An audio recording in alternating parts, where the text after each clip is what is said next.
bride, served for many years as the rabbi of Sheri Zedek Synagogue in Hurley. Dr. Heifetz has a strong interest in the history of Hurley and its Jewish community. Today, he's going to share with us research for his roots in Hurley, its Jewish community, and the Gogebic range. So let's give Steve a warm welcome.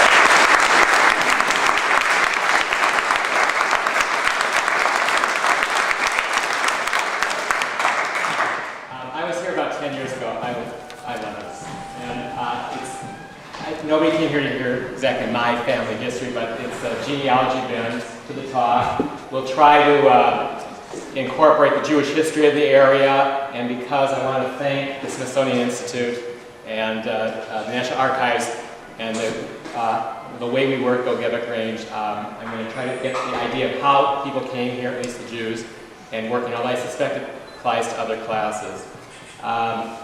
Although Paul said there should be questions at the end, I'm very laid back. I have no problem if you want to stop and ask a question during it, it's no problem. I think the questions are really interesting. When I was here years ago, Paul probably remembers, there was a very old Chinese man that stood up and raised his hand, and he said, I have a question. And I said, what's your name? And he said, I'm David Goldstein.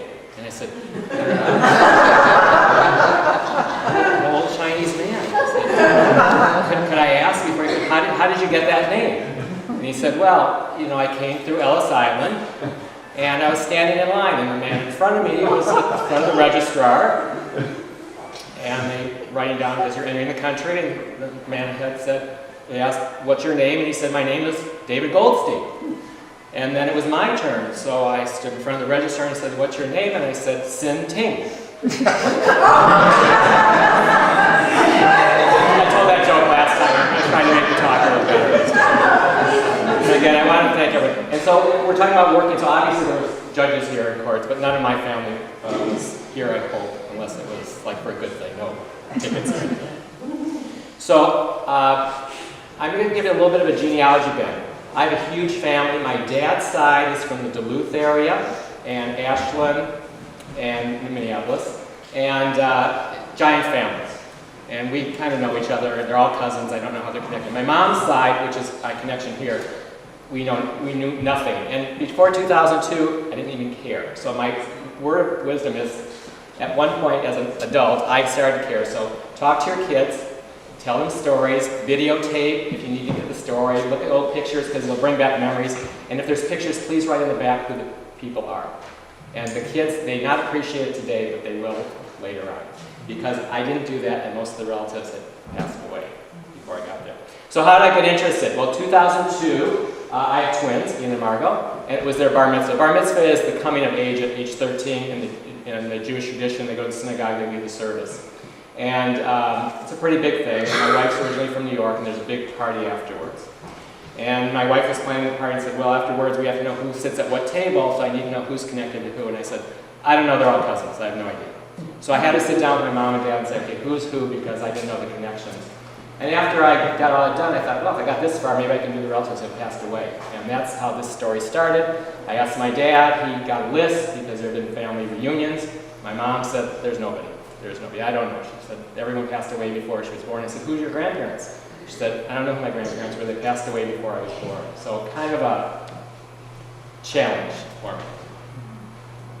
So again, at the bar mitzvah, I gave a speech and I said, look back from generation to generations. For those we no longer remember, and we'll look forward to you to generations we do not yet know, and we'll be confident of their proud Jewish tradition. And again, the question is, I didn't know who came before. And that's what started this trip. So this is one person I did know. This is Esther Rye, my great aunt. She graduated, she graduated probably in 1917 here. She got her teaching degree in Wisconsin, and then she went to Minneapolis. And her brother is my grandfather, except he died when I was a year old, so I did not know my grandfather. That's the one that Paul was talking about, that graduated in 1919. And that's a picture of my great aunt with one of the twins, so 13 years before. And she was a school teacher, and it must have been an interesting class because she was pretty hardcore for teaching. We lived next door to her in Minneapolis, and I would ride my trike over to her house, her apartment, and we would sit in this chair, and she was single, she never married, and she would read to me and kind of teach me how to read. And then at the end, there was a little silver case, and she always had a piece of candy or gum in there, and I would get some gum. And then the real reason I went over is because they had a TV and we didn't. So afterwards, I was 3 or 4 years old and barely remember it before school. But she taught me to read, school teacher, and candy, and of course I watched TV.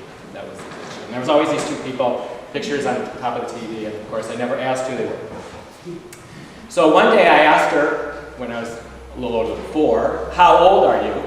And she said, well, I'm from Hurley, Wisconsin, and the courthouse burned down and all the records are gone. I don't know how old I am. And I don't think the courthouse burned down.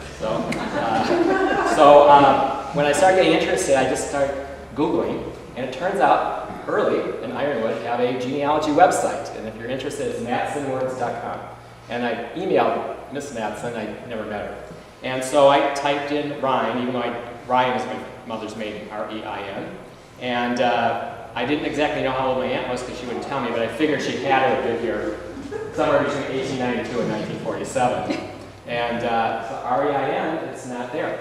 And I thought, well, I didn't know what Hurley was. I thought, well, maybe they live in the suburbs, because I actually live in Plymouth, not Minneapolis. If you typed in Minneapolis, you wouldn't find me. So I wasn't quite sure. And I thought, we're going to need to do a little more investigating here. So I went on the internet again and found a bunch of articles and photographs about Hurley, and noticed that, boy, it looked like everything was kind of preserved. It's still here. It's amazing. So I thought, really, what I really need to do is come up here and look. So one of the articles, I think it's fascinating. If you're not familiar with the history, I wasn't. In 1884, there was trees in iron ore, I guess. So this is the Chicago Tribune, 1886. I'm just going to read part of it. It says, hundreds of people are arriving daily from all parts of the country, and millionaires are being made by the score. The place is 40 miles from Chicago. And it says, a year and a half ago, so that would be 1884, because this article, actually probably 1885, because this is late 1886. So in 1885, it's a year and a half ago, the site of the town was a dense forest with bears, deer, wolves, and other game, and plentiful hills. And so it's amazing, as you're going to see, how quickly, in a 2-year period, this town and this whole region expanded. It was just amazing to me. And so I thought, well, if we come up, we'll stay at the Burton House Hotel, because that's really pretty cool. And then I found that burned down. But the point is, the hotel was built in 1886. There was no town in 1884. There was barely a town in 1885. And how big was the economy, and how many people were here, that you would invest that much to build that large of a hotel when there was nothing here? It's just amazing to me. And then I found these pictures from the 1920s, so it was kind of cool. There's a train track down the center of the street, the streetcar, and the town still looks a lot like that. But if you look here, I also thought this amazing. If you look here, there's a pharmacy, and if you look here, there's a drugstore. So how big was the economy? They had 2 drugstores across the street from each other. I mean, it must have been amazing what was going on here. And the street's pretty busy. And then here's a 1943. The train tracks are mostly gone, but the town looks the same. And it's not a drugstore across the street from a drugstore. Now it's a bar across the street from a bar. But again, it's a pretty big economy to justify that.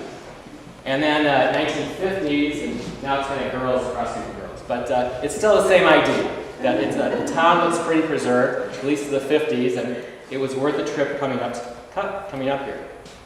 So I thought, I think there's got to be some more information about town. So I found this video.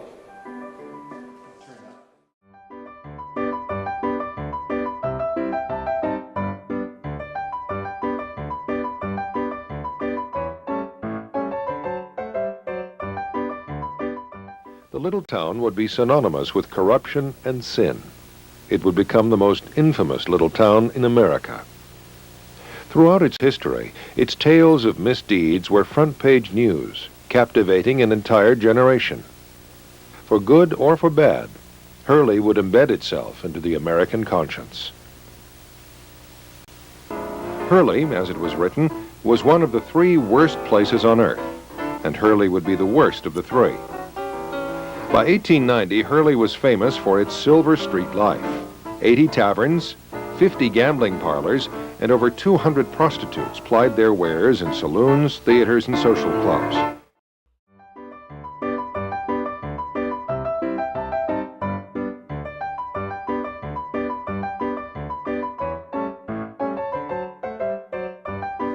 So I want to teach you your first Yiddish word, oy vey, and that's the response to that video.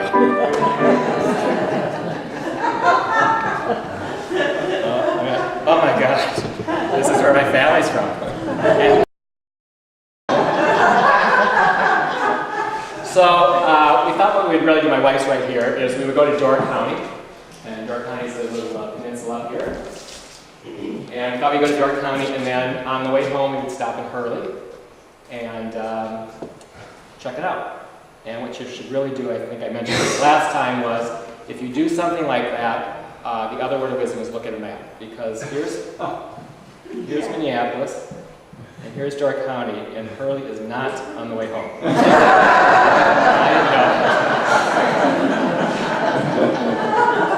So I should say, I'm not unfamiliar with Wisconsin. I actually went to medical college in Wisconsin, in Milwaukee, but I had never heard Hurley, and I just assumed it wasn't that far. That was a mistake. And anyway, so what you do is you have to come all the way down the peninsula and then up to Highway 2 and then come across the UP in Hurley, and then going home over to Duluth, which is where my other family's from. So again, write down the name of people on the back of pictures, talk to your kids, videotape, and look at a map. So we're driving through the Ottawa National Forest. It's Highway 2, it runs to the UP.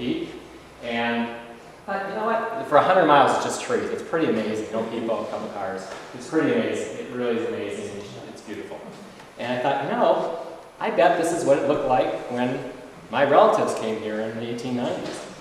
And in fact, this is a picture of Hurley, 1890, and this was 2002. I took a picture of the trees when we were driving.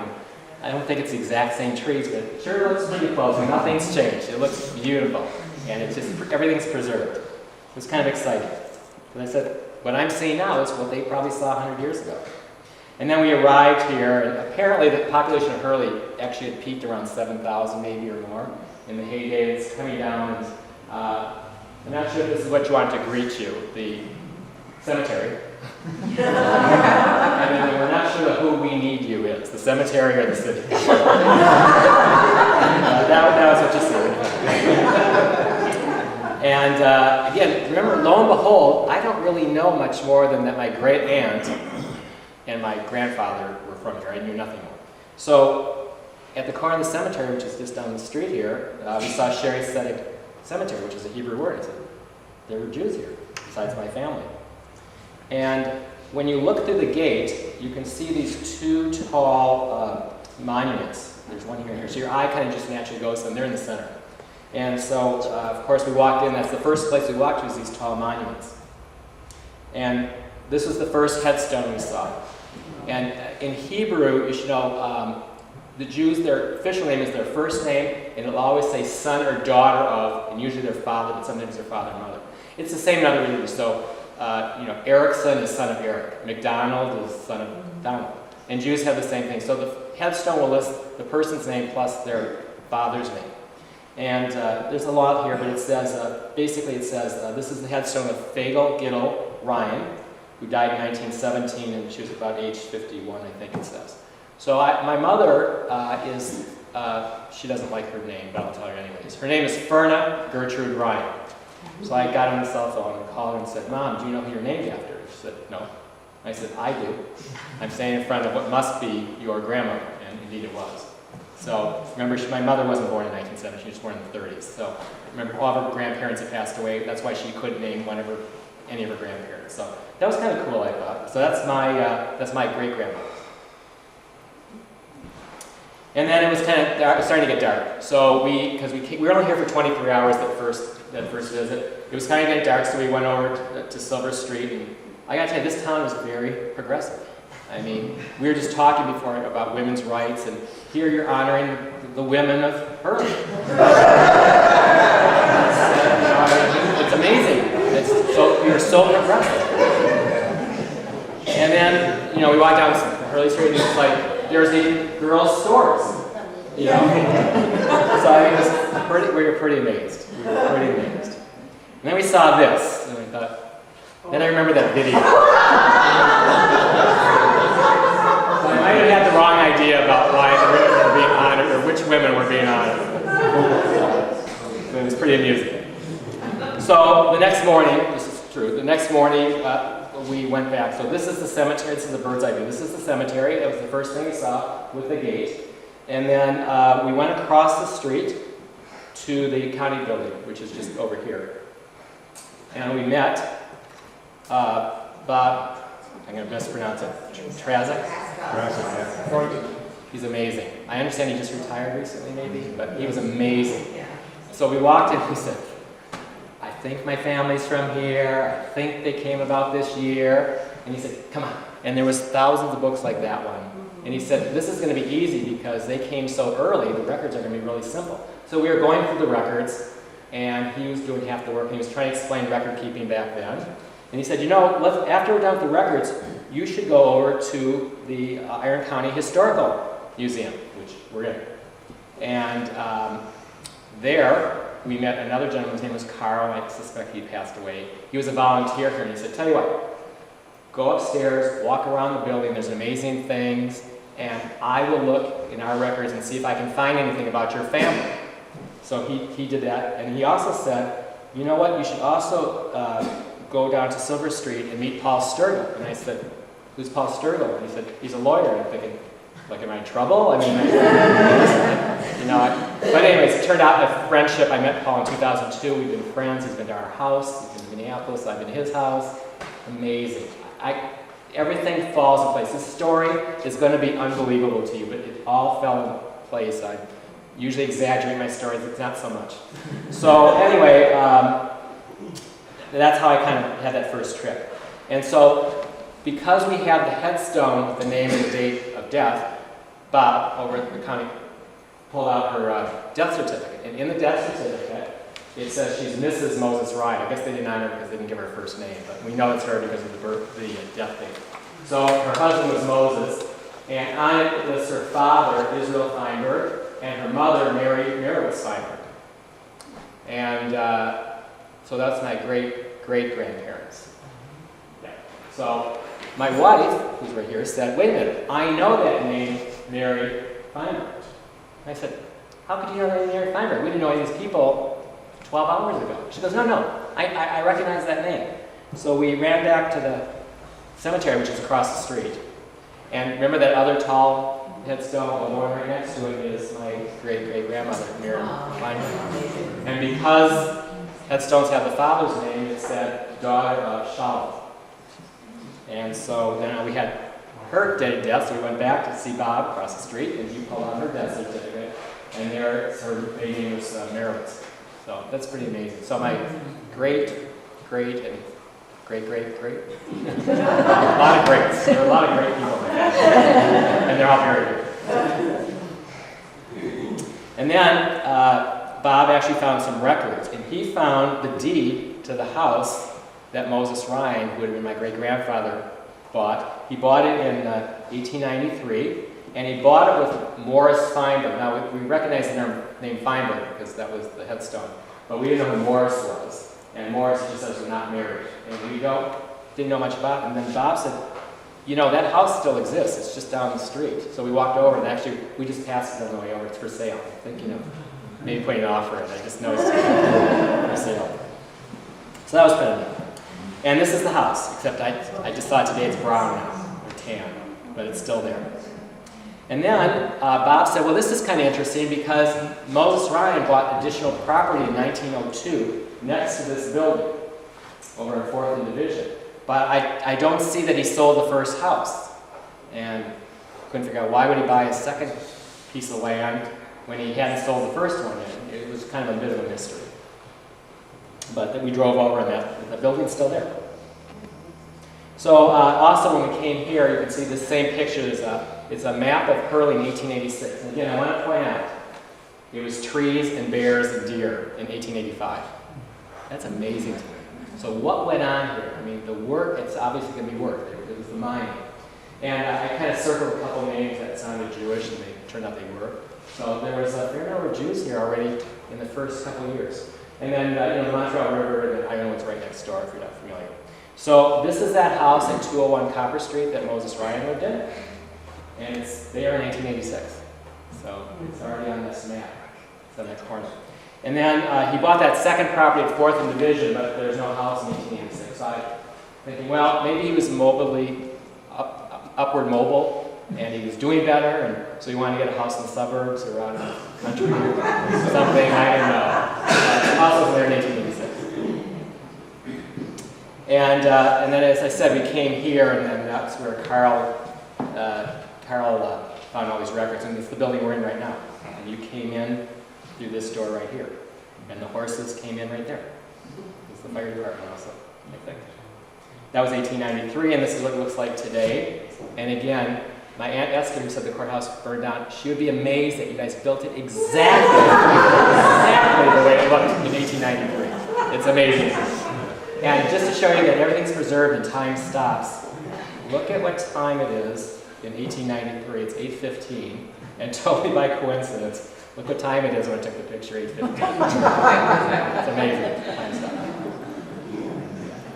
So, again, as I said, Carl was downstairs. He was kind of going through records. He said, go look at the museum, I'll see what I can find.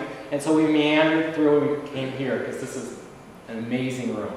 And then we saw the religious room, and to me, this looks like a menorah. Menorah is a Jewish candelabra. I didn't realize Catholic churches do too. But it caught our attention. I think it's probably still in there.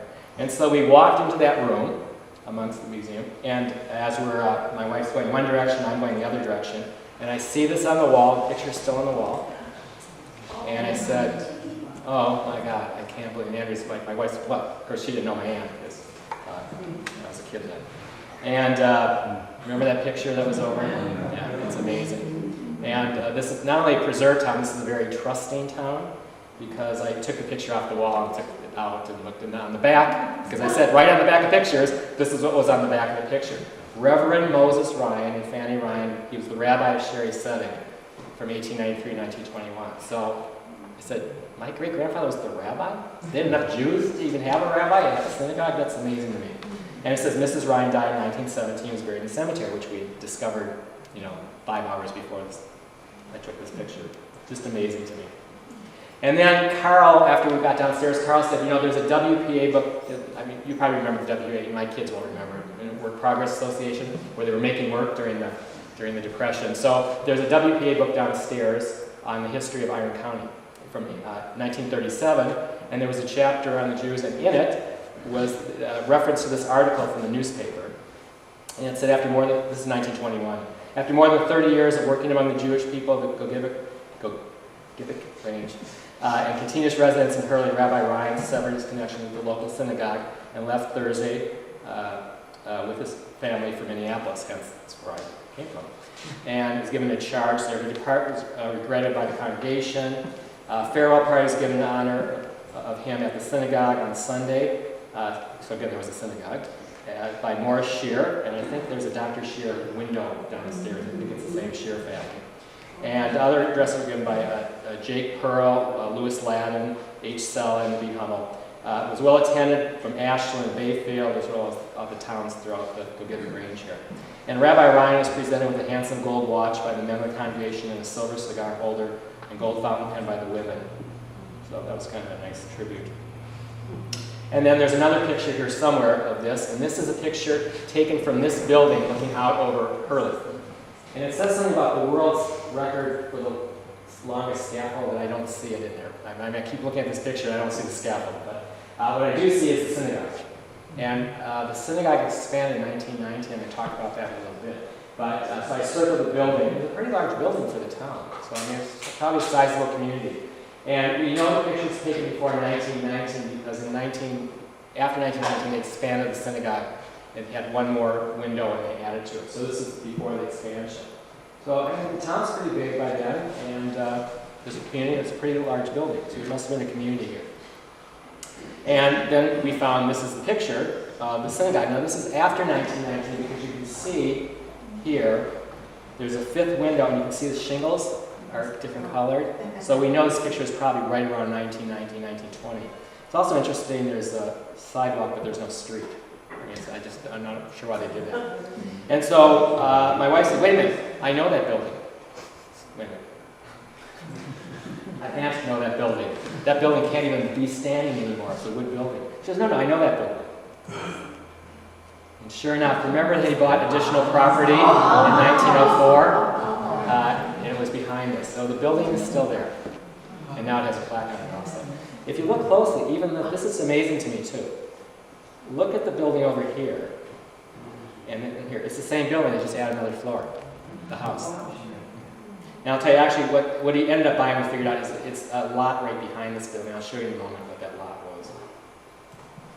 So the synagogue was called Sheri Tzedek, which in Hebrew means gates of righteousness, and it comes from a prayer in Psalm 118, which says, open to me the gates of righteousness, I will enter into them, and I give thanks to the Lord.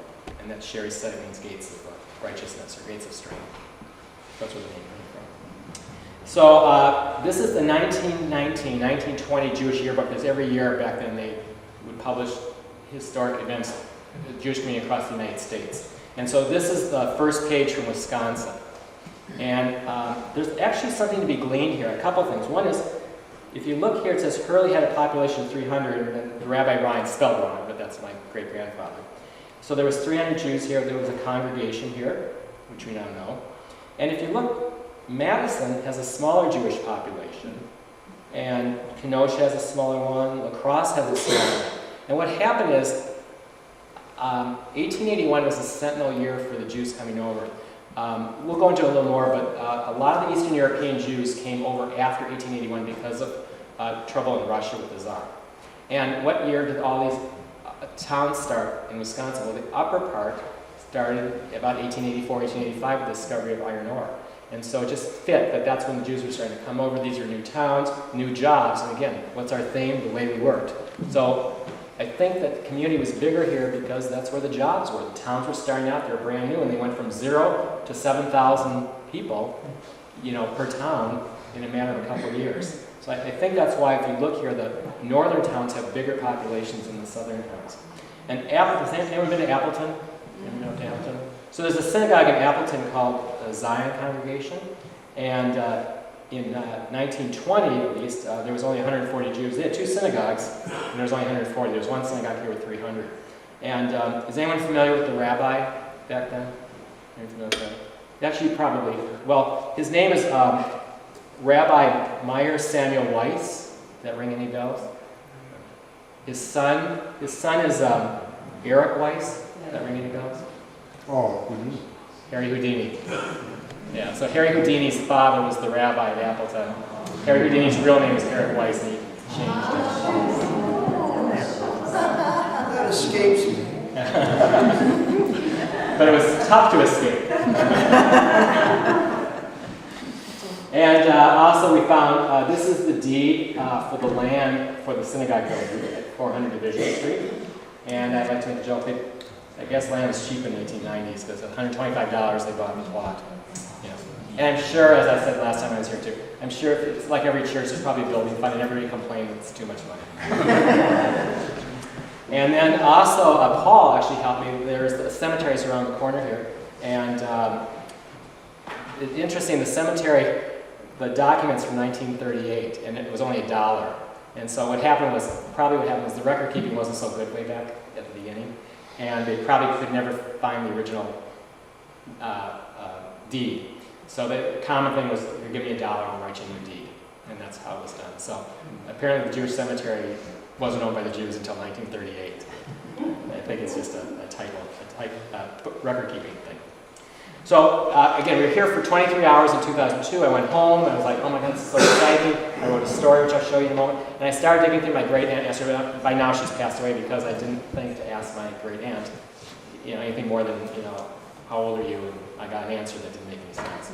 So I read back, and remember that article I showed you at the bottom? It says, Rabbi Ryan was presented with a handsome gold watch by the men and a silver cigar holder by the women. And I said, I got a silver cigar holder. So my great aunt was never married. I have 2 other siblings.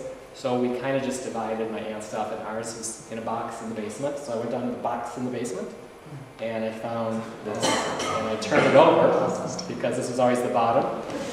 And there's compliments of ladies of sharing Sunday congregation around mine. So that was probably the silver cigar that they gave in 1921. So now I'm even more excited, so I'm back home, and the internet's an amazing thing. And so we knew about what year Rabbi Ryan came here, and this is actually the ship's record for when he arrived. So he arrived in 1891, and this says Moses Ryan. It's hard to read, and he's from Borna, or Varna. It turns out he's actually not from that town. He's from Tells. The town next door is Varna, which it turns out that's where his wife was from. And it's kind of like Hurley, Ironwood. You like kind of go over the river, and there's the next town. And then we found the 1900 U.S. Census. And here it is. Moses Ryan came in 1891 from Russia, but he's really from Telz, Lithuania. And there's his wife, Fanny. Notice that she came in 1893. And probably, it's not just the Jews. I bet every one of the immigrants, the first person came over, is this a good place? I'll bring the rest of the family over after. So 2 years later, the rest of the family came. And then we have Mary Feinberg, who was the other headstone, came in 1893, and it says Morris, that was her son. So the house that was bought in 1893 was bought by Morris, who's my great-grandmother's brother and the rabbi. And here it lists that the rabbi's a minister, and here it lists that Morris is a watchmaker, and totally good by coincidence. I'm a cardiologist, but before I was a cardiologist, I was a watchmaker, because that's what my grandfather did in Duluth on my dad's side. And the other secret hiding in here is, here is my Aunt Esther. She was born in 1899. And my grandfather, Louis, hadn't been born yet, so he's not on there. There was 2 more children after this. And the census actually lists where they were from, where they were born, so it's kind of neat. And then we found a picture, again, unmarked, in the bottom of the box of Esther's things. And if you knew what my Aunt Esther looked like, spitting image of this. So that was her mother, and I'm sure that that was Mary Feinberg, and I'm sure that's Morris Feinberg. And this was taken in Hurley in 1898. At least that part was marked, but it didn't say who it was. So I'm sure that's who these people are. And so now we have Morris Feinberg. And so what did people do when they got here? Well, the rabbi was a rabbi. Actually, he wasn't, and I'll tell you how he became a rabbi later. And the brother-in-law was a watchmaker. So again, 1901, what did they do? They were merchants. And so he was partners apparently with Sloan. Turns out, Sloan family lives in Minneapolis. So he was a watchmaker in 1901. And here's Ironwood. And again, it looks to me like in 1886, Ironwood was actually the smaller of the 2 cities. And it just looks by the map, it was a little smaller. And apparently there was a huge fire in 1887, and it kind of transformed things. So in September 1887, a fire started in a small unoccupied building by the Alhambra Theater, and it left Ironwood in ashes and inflicted $300,000 damage to the village. 75 of 80 buildings in the business district were destroyed, which would represent about 2/3 of all the businesses in the town. So it was a devastating fire. And again, the town started probably just a few years before. And in addition to the fire, J.L. Strong's new building on Suffolk Street and William Rothschild's 2-story building were torn down to stop the progress of the fire. And the fire gained considerable headway before it was seen, but if Ironwood had had a fire engine, it could have been confined. It turned out it was the Hurley Fire Department down here that went over and put out the fire in Ironwood. So it's amazing that the town, they were all wood buildings because there's a lot of wood, and the town grew so quickly that get 80 businesses in a year or 2. And I looked at these, here's a couple pictures of what Ironwood looked like. Here's Aurora Street and Ayer Street. And I looked and I said, are you sure that's before the fire? And then you'll see what happened was, in 1909, the buildings are all brick in Ironwood, and actually Hurley also, because they learned don't build wood buildings and then have fires to heat them. So I'm going to talk a little bit about why we're here, the way we work in businesses. So I'm from Minneapolis, and in Minneapolis we know a thing or two about malls, because we have the Mall of America, the largest mall in the United States. And does anyone know what the first indoor mall was in the United States? Southdale. Southdale, and that's across the street. That the hospital I work at is Southdale. So my hospital's across the street from the first indoor. It was 1956. The first indoor mall in the United States was in Edina, Minnesota. But you know what? I'm not so sure about that because this is the Lieberthal Block building in 1887. And in it was Sloan and Feinberg Jewelers. So you could go in that building and buy jewelry. And it's the Lieberthal building. Abraham Lieberthal came from Germany in 1876. And he sold clothing, shoes, fire insurance, because this is the year after the fire. For all the people that didn't have insurance before the town burned down, I bet they bought it then, pretty smart. And he also sold steamship and railroad tickets because really, people are pouring into this area for jobs. They're coming in from the East Coast, they're coming in from Europe. And then also in the same building, in fact, you can see it says Scud Brothers. Adolf Scud, coincidentally his wife is Lieberthal, you have to wonder if that's why they probably got cheap rent. He's from Germany, he immigrated in 1885, and he owned the clothing store. So I actually think the first indoor mall was in Ironwood. And I think Edina Southdale is wrong. But again, look here again, we're going to see the same thing. If you're Jewish, at least, from Eastern Europe, it's rare that you came to the United States before 1881. There was a pogroms, those are like government-sponsored terror campaigns against the Jews, starting in 1881, when the Tsar was killed, not a little bit more. If you're from Austria, Hungary, Germany, they were actually the more educated, more assimilated Jews, and they came early. So you'll see here, Abraham Lieberthal is from Germany, and he came in 1876, and Scud came from Germany, he came in 1885, but both Sloan, who came from Telz, Lithuania, and Feinberg, Barnet, Lithuania, came in 1892 and 1893. And you're going to see that same pattern over and over again. And then across the street from the Lieberthal Block building in Ironwood is the Rothschild building. Remember, we just said his building got torn down to stop the fire. So this is the new Rothschild Block building from 1887. And William Rothschild was from Frankfurt, Germany. He came in 1870, and this is the area we lived in. He was a liquor dealer, and actually I think he was a wholesaler too. And from his obituary in the Ironwood Daily Times, it says he came to Ironwood with the first settlers and put up a building on McLeod Avenue. This was destroyed in the fire of 1887. After the fire, he erected the business block on Suffolk Street at McLeod Avenue. And the building's still standing today, both of them. That's what they look like now, and that's what they look like back then. And then, so again, because I'm interested in watches, and Morris Feinberg was a watchmaker, and there was Sloan and Feinberg, there's another pattern that I noticed, which is people would have partners, and then they'd break up, and they'd get another partner. It didn't matter if it would be Jew and non-Jew, and not Jew and not Jew, and Jew and Jew. So here, the watch says Morris Feinberg, Ironwood. So he probably had his own store, and at some point he became partners with Sloan. And then there's another watch I thought said Sloan by itself. So Morris Feinberg had his office, or his jewelry store in that Lieberthal Block building. And this particular watch is an 18-size Seth Thomas from 1893, which would fit because that's the year he came. And inside it said the Accurate Timer Cosmopolitan Watch Company. And here's another watch where it says Sloan and Feinberg, so they were partners at that point, so this is probably a little later. This watch was from 1900, so we can kind of date when Feinberg had his partner. And remember that the telephone index, or the city index, was 1901, that said Sloan and Feinberg. So that would make sense.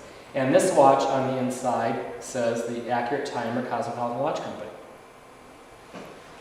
So I'm going to leave for a moment this area and go to another part of the United States. In 1910, the largest forest fire in the history of the United States occurred in Idaho and western Montana.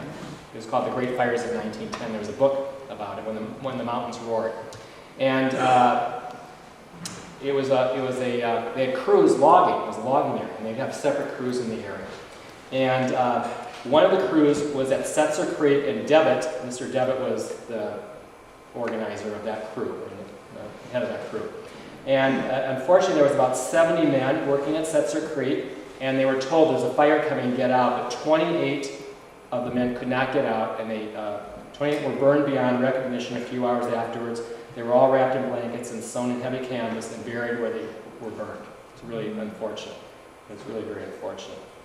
And this is a page out of the book. So one of those 28 people, they didn't exactly know his name. It was body number 5. And they said, well, we're going to list him as El Uslo, but his name might be Eustolos or Ustol. The address is unknown, but he's carrying a watch, Sloan and Feinberg, Ironwood, Michigan. He was buried in Setzer Creek. He's from Finland. And the watch says Sloan and Feinberg, Ironwood, Michigan, the accurate time, Cosmopolitan Watch Company. And the way we work, thank God we don't work this way anymore. 2 weeks work for this unfortunate soul whose name is something like Ustola. Worked 167 hours in 2 weeks, and he was owed $41 when he died.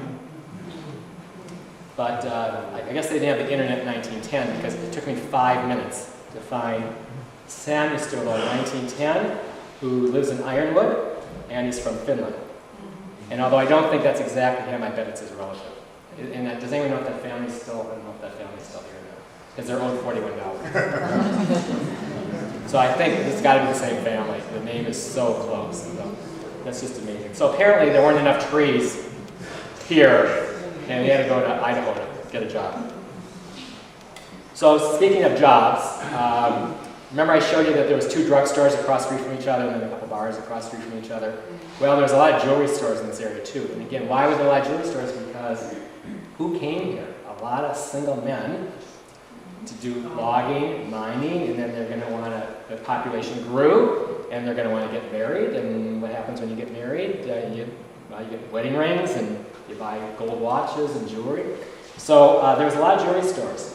And apparently there's like a Jewish mafia here. I'm a little concerned that we own Morris Feinberg, we know, Sloan and Feinberg Jewelers. That was Rabbi Ryan's brother-in-law.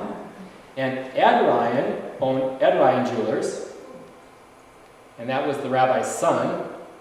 And Afram Tobin had a jewelry store in Ironwood and Bessemer, and that was the rabbi's sister's husband. I think we control the jewelry market here. I'm not quite sure. But again, same pattern. When the Jews came over, they were farmers, and they were, sometimes they had crafts, but they came over here. They tended not to be the miners or the foresters. They tended to do the businesses, the service industry. So you'll see a lot. The watchmakers, several watchmakers, and a few other jobs. Liquor dealer we showed you.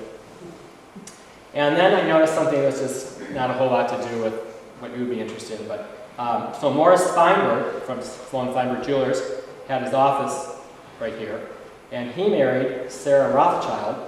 William Rothschild's across the street. And Ed Ryan, the son of the rabbi, he married Anne Rothschild. I don't think it's a coincidence. And I think that's another trend, which was, it's a small community. A lot of them didn't speak English when they came here. So who would they congregate with? The people they knew. And who would you marry? Well, it's a very small community, and you would kind of marry like. So I don't think it's a coincidence that they married the guy that owned the building across the street. Probably the daughters. The naturalization papers, if you go down Highway 2, there's a welcome center near Ashland, and you can get a lot of papers there, and that's why I got this. This is the naturalization paper of Rabbi Ryan. And it turned out Rabbi Ryan was actually a shochet. Shochet is a Hebrew word for a kosher butcher because the animals are killed in a humane, certain way. But he had attended what's called Telz, that's a city in Lithuania, Telz Yeshiva, so he was very educated. And so he, I think, came actually to Chicago first, probably worked in the stockyards because he was a butcher. And then apparently there's a Louis Ladin that was here in late 1880s, shortly after the town opened. And he heard about this young, educated guy that had just come over. And so he presumably sent somebody down to Chicago and said, hey, we're going to start a synagogue. Would you like to be the rabbi? And I'm pretty sure that's exactly how he got here. And here's who signed off. A couple of things. One is Max Wetzler and Casper Lewis signed, so they had to be here before. So we know they came before 1893, because that's when, or 1891 the rabbi came. So they were here before that. And Casper Lewis, same pattern, came from Poland, Germany, came in 1875, and he owned a clothing store and a saloon in Hurley. And Max Wetzler was from Germany. He came in 1874 to the United States. He owned Gogebic Meat and Provision in Hurley. And then they have something to do with mining because that's what was going on here. And the other is that Rabbi Ryan had to swear lack of allegiance to Tsar Nicholas of Russia. Well, Tsar Nicholas didn't become the Tsar until 1892, 4. And Rabbi was already here by then. What happened was Tsar Alexander II was murdered in 1881. And although the Jews didn't do it, they blamed the Jews and whatever population. And that's when the next Tsar Alexander III came in. He started saying all these rules. The Jews couldn't do this business, they couldn't live here. And then they started these pogroms where the army would just come in and wipe out the business district. So there would be, if there was too many Jews and the business was too much, they would wipe them out, try to make it, quote, fair. So that's kind of a little history lesson by why the Eastern Europeans came after 1881 because of the Tsar being killed. So this is, again, I show you this picture. This is the picture of the house that Rabbi lived in. There's my great aunt Esther. Look at the house across the street over her shoulder, because some of you may recognize it. Wisconsin, if you go online, has the Wisconsin architecture and history. And in 1910, that house was built. It was called the Wetzler House back then. And you may know it, or at least it was before. I think it's not, because I just walked past. But Gene Sasuski used to be the head of the Iron County Historical Society. That's his house. It was a bed and breakfast called the Anton Walsh House. So it's a little bit of history lesson. And that's the same Wetzler that we just showed. And these Wetzlers, they must have been pretty ingenious, because this is an 1890 patent filed in Hurley with the U.S. Patent Office to design a freight car that was refrigerated. Remember, he was in the meat business and produce business. So again, what did they do? Well, he was an inventor, and he had something to do with mines, and he had a store, a retail store for food. So here's those towns, Tellz and Varna, Lithuania, that we talked about. And we found the rabbi's headstones in Minneapolis, and he died in 1937. And his father was Avraham Zvi Ryan, because remember, they always have his father's name. So Avraham Zvi. And it turns out you can go online, and the town of Tellz has a website, and they list the cemetery markers. And most Jews have just said, David, son of Mark. There was no last name. And then the town had 6,000 people. Half of them were Jewish. And when the Nazis came through, they destroyed almost every Jewish cemetery. So there's only a few headstones still left there. And most of them just say, David, son of, Mark, and that's it. But there was a couple, and one of them here that had the real last name was Avraham Zvi. That's the rabbi's father, and his father, and that's the mother. So that was kind of, and this is the yeshiva that he attended. And here's the actual headstones, because you can ask for a copy of the headstones. So that's the headstones of my great-great-grandparents, and their parents are listed. So again, if you have younger relatives that may be interested, talk to them. So my dad's side of the family, this is all by my mom. My dad's side of the family is from Hibbing and Duluth, and one of my great cousins, my great aunts, said, "Oh, I have a friend who in Hibbing. She lives in Washington D.C. now, but her family was up from the Hurley area. You should talk to her." And I said, funny thing is, I'm going to Washington D.C. next month, and our family went. And this is my family, and this is Charlotte Gussie, and that was my great aunt's from my dad's side, not my mom's side. That was her friend, so I called her and said, "My name's Steve Heifetz, and you grew up with one of my great cousins, my great aunts, and any chance I could I've got this photo album, you want to look through it? Sure, come on over." And so when we got to her house, she showed me a picture. She said, "Here's a picture." She said, Charlotte said, "This is my mother, Rebecca, and that's my youngest sister, Idka, and these are my parents." And I said, "Oh, how nice." And she said, "Avraham Zvi Ryan, and that's my grandmother, and that's my grandfather, and that's my mother."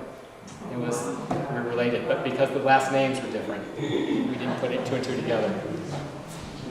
That's pretty amazing. And so why did Charlotte come? Because this person, her mother's brother, was the rabbi. Every one of the siblings, except this one, came to Hurley, Ironwood, and then they kind of spread out.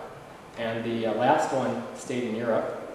And just today, her great-great-granddaughter lives in London, and we're going to be going to London just to make sure you come over and visit with us.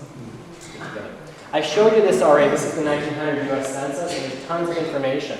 And if you look here, at least in the 1910 one, if you want to know how people work, it lists occupations. So if you can go back to, each census has different information. The 1900 one happened to list occupations. A lot of the other ones don't. So I already showed you this in 1900. Moses Ryan said that it came in 1891. He's listed as a minister. And there's the kids again, you can see they're born in Wisconsin. And then there's that Morris Feinberg, the brother-in-law, and listed him as a watchmaker. He came in 1893. And then remember, it was Sloan and Feinberg Jewelers, and lo and behold, 3 doors down, on the same street as Raphael Sloan, listed as a merchant, and he came in 1892. And again, the web is an amazing thing because that tells Lithuania has a website, and you can get birth records. You know, there's always that story the name got changed in Ellis Island, and half the time it's not true, the person changed it. So I extracted 3 people from the Tales of Lithuania birth records. And here's Moshe Rain, except we know him as Moses Ryan. And there's his father and his mother, and he came in 1865, he's from Tels. And there's Manasseh Feinberg, except we know him as Morris Feinberg. All they did was Americanize the name, and he's from Varnia, and he came, in 1893. And there's Raphael Schlein, except we know him as Raphael Sloan, and he's from Tels. And it is 4,351 miles from Hurley, downtown Hurley, to downtown Tels, Lithuania. And I don't think it's a coincidence that they live 3 doors away from each other. It's that, why did Raphael Sloan come? Because it was a nice place and there was work, because the town was growing. And I think it's that the way we work. It's not a coincidence that it came 4,000 miles and ended up here. So again, I think that's why a lot of people came. There was work here, it was a nice environment, there was probably a lot of mixing of cultures. I assume there wasn't a lot of prejudice because everybody was a foreigner. Nobody lived here. So, and then I wrote this story up in 2002 in Minneapolis, and then it was published here in 2003. And at the bottom, I'm just going to point out, it says, the Sherry Tzedek Church congregation started in 1892 by Louis Ladin, J. Pearl, Mr. Mark, Mr. Scott, and synagogue started actually in Mr. Ladin's home. And this got published in Minneapolis, and then I got a phone call like a couple days later, and she said, "Hi, I'm Harriet Mark." And I said, "Sorry, are you a patient? I don't recognize the name." She goes, No, Mark, don't you recognize the name Mark?" And I said, "I don't recognize Harriet Mark." And that was her grandfather who started the synagogue and hired my great-grandfather. So this is kind of a history of the early Jews here. So Harry Svi Mark came from Lithuania, and he emigrated in 1887, that same thing, about 1881 or later.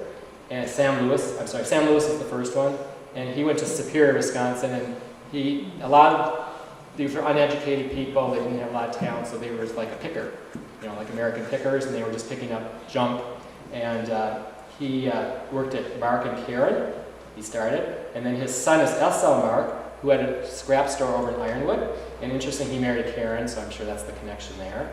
And then their son was Hyman Mark, and Hyman Mark, I believe, was a state representative or state senator from this area, for Wisconsin. And their son was Harold and Bernice Mark. They were here 10 years ago. They've since passed away. And so they went from a picker to an organized scrap dealer, recycler, to liquor. That's how they worked. And this is a bottle of Kentucky straight whiskey from the Kentucky Liquor House in Hurley. So Harold Mark, before he passed away, said, "I was bar mitzvahed in the synagogue," and he showed me a picture of what the inside looked like. Kind of cool. And the synagogue is always the Ark, which is where the Torah is. The Ark always faces towards Jerusalem, towards the east. And it turned out, if you're Orthodox, there's a mikveh, it's like a ritual bath that you have to be purified in certain holidays, and that was actually the property that was bought in 1902. And then that synagogue closed in 1940, and the Jews went over to Ironwood, and Kaliva Hall is the Finnish society building, and the Jews rented the top floor of that for their synagogue from 1940 to 1948. It's also called Wallow Hall, I think, but the door said Kaliva Hall above it. And here's a picture in the 1940s, 1950s. There's Kaliva Hall, pretty large building. There's Gertz Furniture across the street. And this is another picture, how it would have been. So this is from that era. So this is when the synagogue would have been occupying the upper floor. And apparently, even though it's a nice 75-degree outside and it's beautiful here, apparently I understand that it doesn't look like this year-round. Someone has to shovel the snow. So just a little story about the Gertzes. Because again, why we're here to talk is about why we work. So Nissan Gerst came from Poland in 1890, and he lived 5 doors down from Rabbi Ryan. I don't know if there's a connection or not, if it's just coincidence. And he had a son, Samuel, who came in 1892. Same story, the father came first, the kids came a couple years later. Once they realized, hey, it's a good place and there's work. And then Sam had a son, Ben, who was born in Hurley. And they had basically a junk store at the beginning. Same story, new and secondhand furniture. Again, kind of that American Pickers kind of thing, secondhand store. In 1900 or earlier at Hurley. And they were partners with Julius Paddock, who actually was an attorney, I guess. And again, he came from Austria, so he actually came to the United States in 1878, before 1881. And then he had sons, Louis, Sam, and Adolf. And then Gertz, again, this area was big, and it was growing, so they started a second store in Ironwood in 1936. So they had 2 stores, one in Hurley, one in Ironwood, the Gertz family. And it must have grown, because now it's an organized, actual furniture store instead of a second-hand dealer. And then, so we were talking about that synagogue from 1940 to 1948. So the Jewish New Year is the high holidays. It's Rosh Hashanah Yom Kippur. It's usually about September or October. And so this was in the Ironwood newspaper. It said that the Jews in 1947 announced that they're going to be building a new synagogue, and they hope to start it soon in Ironwood. And so they were going to be leaving the Kaliva Hall, the finished hall. And big coincidence again. Through Paul Sturgill again, but there was an antique store in Iron Belt, and there was a box of cloth and things in the corner, and it said, you know, finished prayer rugs from Ironwood. And then Paul's friend said, first of all, what's a finished prayer rug? Why do you think they're finished prayer rugs? And he said, well, I bought them from Kaliva Hall before they tore it down. There was a sanctuary up at the top there. And inside this is Jews get married under a chuppah. It's like a cloth that signifies like a tent or a house. And that was the chuppah from the original synagogue. And this is a tablecloth and a prayer shawl. And this is probably the top of the Ark. I don't know where the Ark is, but I think this is the top of the Ark. And then there was these Torahs with the Torah covers on them. The Hebrew word for Torah covers ma'il or mantle. And they have a date in Hebrew, and one of the dates on this is 1910. So we know this is the Torah covers from the original synagogue. And so my youngest son had his bar mitzvah in Minneapolis in 2004, I'm sorry.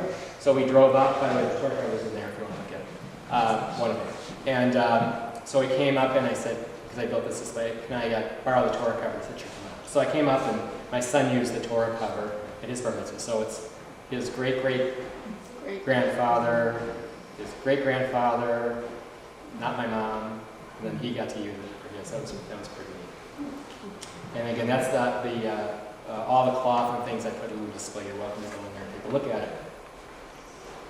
And again, the Ironwood newspaper is like very nice to me. So there was a ceremony that Paul organized, and the Historical Society organized, and the church here organized to salute Jewish history. And there was the article. And then we put a plaque up at the building, which is again in 4th and Division, and it's still there, where the synagogue was. And Rabbi Lewison came up from Chicago and he officiated. We placed the marker. And the state representatives, so Gary Sherman is here, he was the state representative. The mayor was here, Gene Suzuki, who was the head of the Historical Society, was there, and a plaque was put up. And then I just got to I can't thank you enough. The Women's Council of St. Mary's Church put on kosher luncheon. I was amazed. So thankful. So thankful. And then, as I said, the new synagogue did get built in 1948. Actually, the building wasn't built. The building was the old Frabel Kindergarten from 1890 in Ironwood. But this is the announcement. And in it, they said that they hand carried in a parade the Torahs from the old synagogue, Kaliva Hall, to the new one. And actually, they still do that. My synagogue in Minneapolis, when it moved, they took all the Torahs and they marched the Jews in a parade. It was about 3 miles or more from one to the next. So it must be some known ceremony. That was pretty neat. And we actually found the original dedication ceremony. So they dedicated the synagogue in November 1948. And probably a very low budget, mimeograph machine. Remember mimeograph used to smell the ink? That's what it smelled. Still smell it. And this is a better picture of what the synagogue looked like. And it was a synagogue from 1948 to 1968. And then, so the price went up. It used $125 for the first one, it was $5,000 for the next one. And then we also found the donations, and I'm not going to go through this one by one, but I just want to show you the pattern again, why we work. Well, here's at least in 1948, what did the Jews do at that point? And you can kind of just read through this, and I'll leave a copy here at the museum. But, you know, Jake Fink had a Fink Smart Shop in Best. And again, another one from Tells, it says Gershon, the father, came from Tells, Lithuania. I don't think that's a coincidence. I think the same story. The rabbi came and said, hey, come on, it's a nice place, a lot of work, good people. Ben Goldman had the Goldman clothing store in Miranesco. Bond had a store in Houghton, Hancock, and Superior. Milovitz, one was an auto dealer and one was at a meat market. So what did they do? Again, they weren't miners, they weren't loggers, but they were service industry, small shops. And that same pattern, if you were from Eastern Europe, you came after 1881, and if you were from Germany, Hungary, Austria, you came before 1881. And then we happen to notice there's windows on both sides of the ark. Now I found the Torah covers, and I found the prayer shawls, and I found the chuppah, and I found lots of stuff. I found the top of the ark. Where's the ark? People have been looking for the ark for years. Harrison Ford, Raiders of the Lost Ark. Where is the ark? So, where was the Ark? Here is the critical hope for virtually all who believe the Ark still exists somewhere in the world.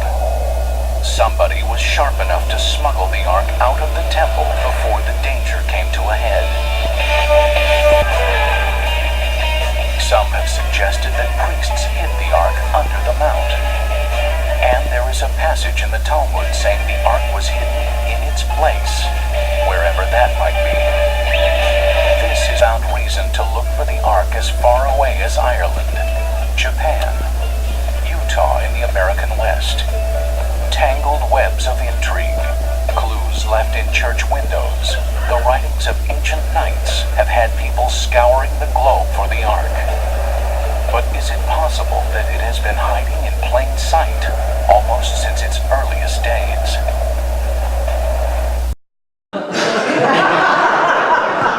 You don't know the history of the Ark, the original Ark. When the Jews left Egypt from slavery and they were walking for 40 years through the desert to Jerusalem, God at Mount Sinai gave them the Ten Commandments, and the Ten Commandments, the laws of Judaism, were placed in the Ark, and the Ark was carried.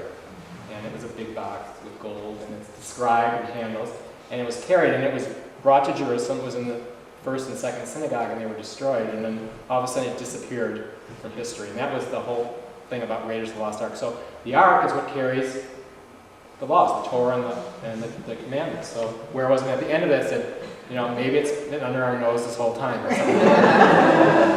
I found a lot, but I haven't found the Ark yet. But I've been searching. And then in 2008, my sister right here, we have a lot of twins in our family, so she has twins also. And her twins had their bar mitzvah in 2008, so I called the museum and I said, can I drive back up and borrow the Torah cover again, the red one in there? And they said, sure, come on up. And then we went over to Ironwood, which I've been before, but I hadn't noticed this before, and I haven't driven over to Ironwood yet, but I assume it's still here. And I said, I don't know if you know that, but Zim is Hebrew. That's Hebrew. And there's Jewish stars. That's a shipping container.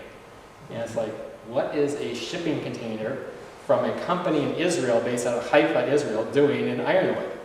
And I'm not shy. So I went and knocked on the door of Robelski Company and said who I was. And apparently, I had actually talked to Ed Robelski once a long time ago. He passed away, and this was now Larry Robelski. And apparently Ed had just died, and Larry, if you met Larry, oh my God, he's the nicest guy ever, very trusting, because he knew who I was from Adam. I'll tell you in a second what happened. But so I said, I said who I was, and I said, are you Ed? He said, no, Ed passed away, and I'm his brother, and I'm kind of just trying to organize the business a little. And I said, that container's Hebrew? And he said, no. And I said, where it came from? He goes, no. I said, well, Zim is a company in Haifa. I don't know how it got here. I mean, there's a great lake not too far away, but But they have all these farm implement sheds. I said, I talked to your brother, Ed, and he said, because I was given a clue, he said that he did have some of the stuff from the original synagogue, but there was a huge snowstorm, and the barn collapsed, the roof of the barn collapsed, and everything was destroyed. And Larry said, I remember when that happened. He said, we have more than one shed. Let's take a walk. Because I just got here. By the way, so the Rovelski family came again from Russia, so they came in 1900, and that's, the father was Louis, the kids are Isidore and Leon. Totally by coincidence, Bertha Rovelski just passed away. She was a patient of mine in Minneapolis. So she just passed, she was like 100 and something. So it's just amazing coincidences. And this is the inside of the shed. There's no electricity, so we had to open all the windows and the doors to try to get some light in there. You can see it was a cloudy day, it was a little dark. And then we found this box. Now again, I went to medical school in Milwaukee. I kind of forgot it. Chalmers is a tractor company, I'm pretty sure. I don't know what kind of tractor looks like that. So, in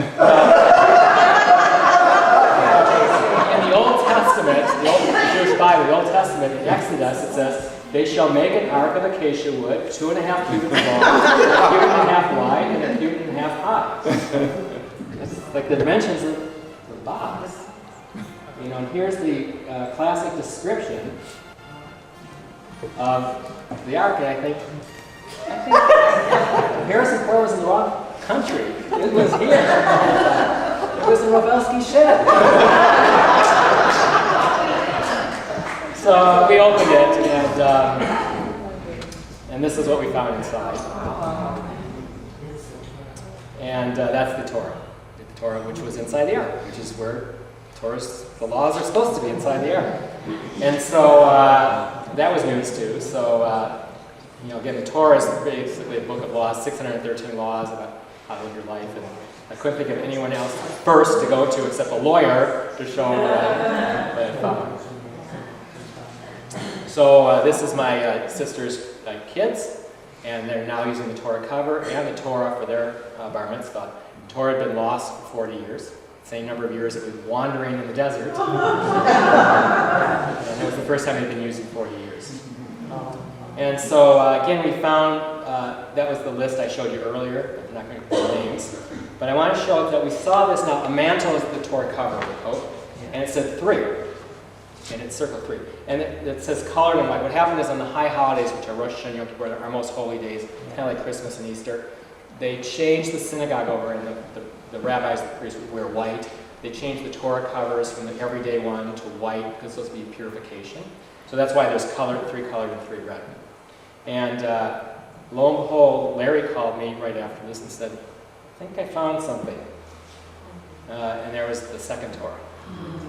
So it turns out the first Torah that we found, I built an ark for and donated. It's in Minneapolis. I donated to a school. And the second Torah was purchased for a new synagogue in Rhode Island, and it's there. And the third one apparently had been sold before any of us knew about this in 1968, somewhere in Texas. We don't have more details. So there were the 3 Torahs that matched the donation for the 3 covers. We also found a bunch of books, lots of books. And a lot of the books were in this shed that didn't have any heat or air conditioning and was open to the elements, and a lot of the books were in really bad shape. And Larry said, they're pretty moldy, we have to throw them away. I said, Larry, bad news. Bad news, Larry. You can't bury Jewish books that have God's name. You can't throw away Jewish books that have God's name. They have to be buried. He said, you've got to be kidding me. I said, no, I'll take them and I'll do something with them. So we went through, and there was 6 cartons of these books. And they date from the 1880s to about 1960. The ones that could be salvaged, I did salvage. And there's also prayer implements are called tefillin. The Jews there was lots of them because it was an Orthodox synagogue. They're leather and they have a prayer on the inside of the little box. They're worn on your head and on your arm. So in the history of the synagogues, the first one was Sherry said 1893, 1919. Then they added on to it, 1919. Then they started Khaliva Hall, which is I showed you before, and then the last one was Temple Bethel through 1968. And there's the ark that I built, and there's the Torah, and that's donated to an elementary school. Jewish Elementary School in Minneapolis. And in fact, we used this red valance here was from the original synagogue from 1893. I'll try to do a little history, and that was the original coat. And then, we were talking about how we worked in the Gogebic Range, and I didn't get far enough east, so we went to Bessemer, and there's a store in Bessemer. Here's Abelman Clothing that's still there. They're almost as old as Macy's, I think. For one store to be family owned for more than 100 years, that's pretty amazing. This is Sophia Street in Bessemer. And again, the internet's wonderful, and I found the marriage record of Abraham Abelman, who started that store. And he married Ida Silver in 1892, and lo and behold, the person that performed the marriage was Rabbi Ryan, and this is probably the first marriage because he had just got here. So my guess is that's the first one. And Abelman has the same story that everyone else did. He was from Lithuania, so he didn't come until 1881 or later. He went to 1881 in New York City because that's where the boat landed. And he was an apprentice, a tailor apprentice, and then in New York, and then he went to Chicago. And then where's the new town growing? Where's the business? Where are you going to find work? At the brand new town of Bessemer, so he came in 1886, which is the year it started, I believe. And then in 1887, he started Chicago Clothing Company, and then Scud and Goldman, the other Scud, vacated the building, the Loop and Whiteside building, so he kind of took over the rest of the building, and it's still owned by the same family today. In fact, here it is, pretty much as it exists now. And then down the street originally was the People's State Bank, but now it's the General Insurance Agency. And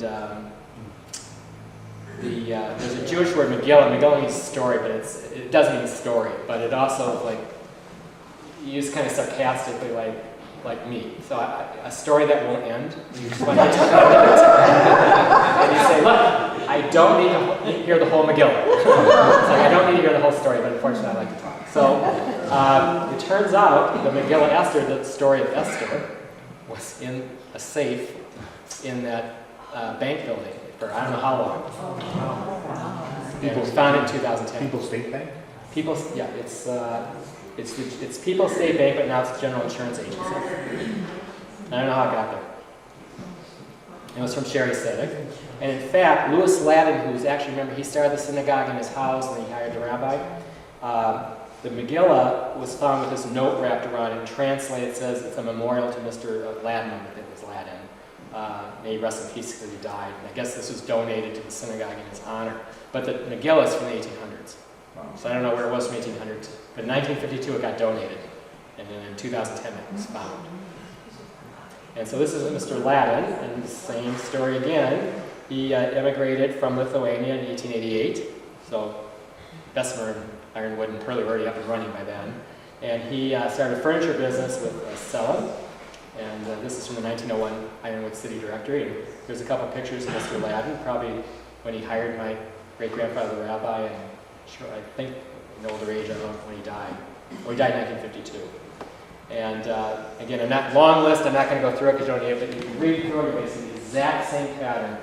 If you're from Russia, 1881 or later, you're from Germany area before 1881, and it's a small community, and nobody's going to be a miner, and nobody's going to be logging, but they're going to have stores and merchants and service, and it's a small community, and the names kind of start merging together. And you'll see Jacob Simon, whose wife was Scud, and where does Jacob Simon work at? Scud and Goldman. And you're going to see Jacob Goldman, whose wife is Simon, who is Jacob. I mean, they're all interconnected. It's a tangle. You can see that same pattern all the way through this whole area. The same pattern every time. And this is just from the Bessemer newspaper that was talking about the same in depth. So we've kind of covered the Gogebic Range, and I was trying to cover the Jewish history, my family history, because they're intertwined, why they came, how they came, where they came from. And remember that gate I showed you in 2002 and it left to rust? So after some interest from the Historical Society in my talking, the gate was repaired in 2010. That's what it looks like now. And do we have 5 more minutes, or are we going to... Let's do 5 minutes real quick. And then Steve told you a lot about Hurley. I just want to give you a little bit of context about Jewish life in northern Wisconsin and a little bit to the east and to the west. You know, the original Jews of Hurley were part of a vanguard, really, of the 2.25 million Jews from Russia and Eastern Europe who came to the United States from 1881 to 1924. There were pogroms, and a czar was killed in 1881, which prompted a lot of Jews to flee. And in 1924, there was a new immigration law in the States, which effectively closed off immigration. So there was that window of 43 years where all these Jews came.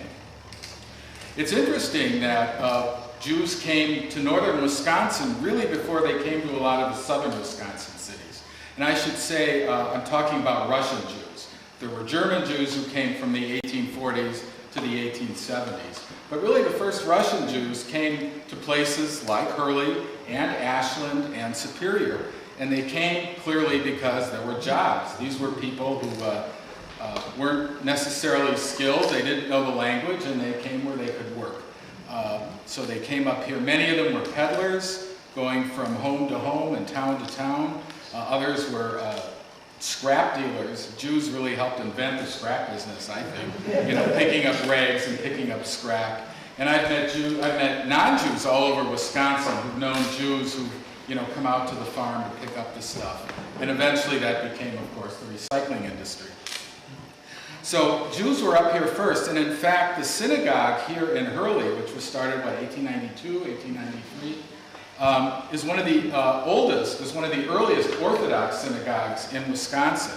That's not by a lot of years, but by a number of years. It's interesting. In my research, I looked in a book that I know you've looked in called the American Jewish Yearbook, and it lists populations, estimates of populations in Jewish communities all around the country. So in 1920, there was a list for, I remember reading Hurley, Wisconsin, 300 Jews. And my first thought was, where is Hurley, Wisconsin? I live in Milwaukee. I looked at a map and found it, and I couldn't believe there were this many Jews here. And then there was a rabbi listed, a Rabbi Ryan, but no synagogue listed. So these Jews came up here, they opened their synagogues, but in northern Wisconsin, Jewish life started earlier, but it also ended earlier than it has in a lot of communities around Wisconsin. We know Rabbi Ryan left in the 20s. There might have been another couple of rabbis here, but the synagogue closed by 1940. So life has changed a lot. But these Jews who came here, I think, and helped build the city were really a special breed of people, I think, because they came not knowing a person, not knowing the language, not really knowing what they were going to do for a living.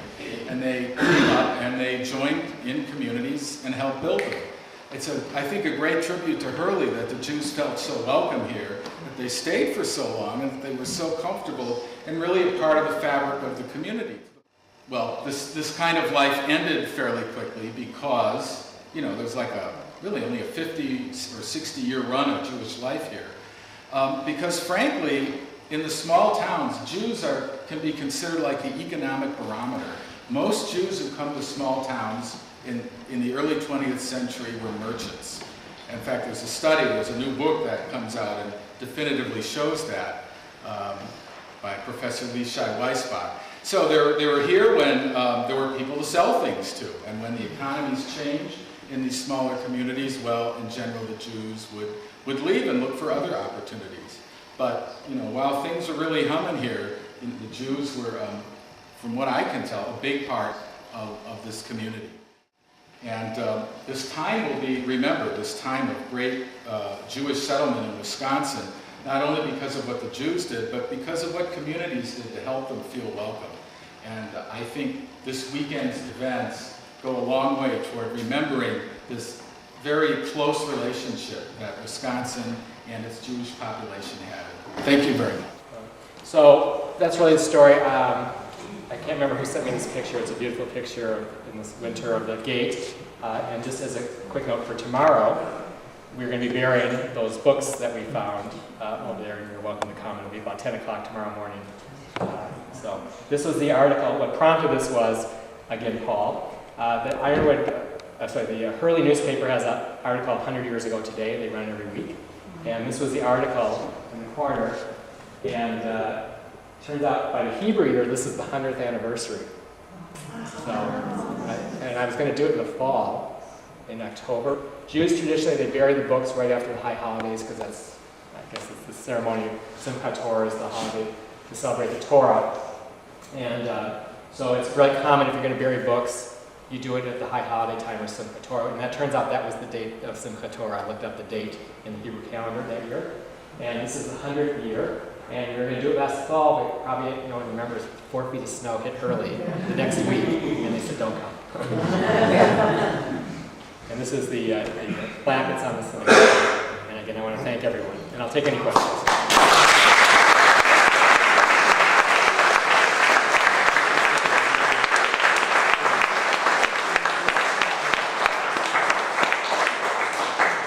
I just want to thank everyone. I can't imagine a community that was more welcoming to me, friends that I've made over a decade, the Historical Society. I want to thank the Smithsonian, and it's just wonderful. I thank everyone for coming out.